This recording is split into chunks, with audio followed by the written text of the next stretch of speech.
एक बड़ी खबर के समय बात करते हैं। रायपुर निकाय चुनाव के लिए भाजपा में प्रभारी मंत्री संगठन प्रभारी की नियुक्ति की गई है। साथ ही संयोजक सह संयोजक की भी नियुक्ति हुई है। मंत्री रामविचार नेताम रायपुर निगम चुनाव के प्रभारी बनाए गए हैं। वैसे ही बिलासपुर निगम चुनाव के लिए मंत्री अरुण साव को जिम्मेदारी दी गई है। डिप्टी सीएम विजय शर्मा को दुर्ग का प्रभार सौंपा गया है। कोरबा निगम चुनाव के लिए मंत्री लखनलाल देवांगन को, तो अंबिकापुर निगम चुनाव के लिए मंत्री लक्ष्मी राजवाड़े को प्रभार सौंपा गया। इसी तरह धमतरी निगम चुनाव के लिए मंत्री टंकराम वर्मा को, जगदलपुर निगम चुनाव के लिए मंत्री केदार कश्यप को, मंत्री ओपी चौधरी को रायगढ़ नगर निगम के लिए प्रभार दिया गया है। तो आपको बता दें, तमाम मंत्रियों को, दिग्गजों को अलग अलग निगमों के लिए जिम्मेदारी भाजपा ने सौंपी है। अब भाजपा निकाय चुनाव को लेकर वार मोड पे आ चुकी है। पहले संयोजकों की नियुक्ति, फिर घोषणा पत्र समिति का गठन, उसके बाद कंटेंट के लिए कमेटी का गठन। अब जो है वो मंत्रियों को, दोनों डिप्टी सीएम के अलावा तमाम बड़े दिग्गजों को जो है वो मंत्री प्रभार सौंपे गए हैं। स्वप्निल गौरखेड़े हमारे सहयोगी इस पूरे मामले में जुड़े हुए हैं।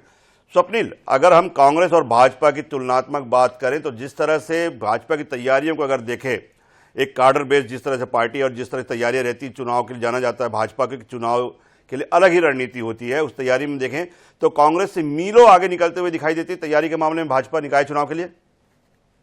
जी बिल्कुल, नगर निगम चुनाव, निकाय चुनाव को लेकर भाजपा की तैयारी जो है वो काफी तेज नजर आ रही है। और अभी आज ही जो है भाजपा ने घोषणा पत्र समिति का ऐलान किया। उसके बाद अब जो है मंत्रियों को भी जो है निकाय चुनाव को लेकर जिम्मेदारी जो है सौंपी गई है। और 10 नगर निगम के लिए 10 मंत्रियों को जो जिम्मेदारी जो है सौंप दी गई है। रायपुर नगर निगम की बात करें तो यहाँ पर मंत्री रामविचार नेताम को जो है प्रभारी मंत्री यहाँ पर जो है निगम चुनाव के लिए बनाया गया। इसके साथ ही बिलासपुर में डिप्टी सीएम अरुण साव को जो है जिम्मेदारी सौंपी गई है। इसी के साथ रायगढ़ की बात करें तो ओपी चौधरी को जो है वहां का प्रभारी मंत्री नियुक्त किया गया। तो इस तरीके से मंत्रियों की नियुक्ति जो है कर दी गई है। और इसी के साथ ही सत्ता और संगठन की भागीदारी कहीं न कहीं चुनाव में तय की गई है। संगठन के भी पदाधिकारियों को जो है अलग अलग जिलों का प्रभार दिया गया है। तो कांग्रेस से जो है कह सकते हैं कि भाजपा की तैयारी यहाँ पर काफी तेज यहाँ पर दिखाई दे रही है। और 24 जनवरी को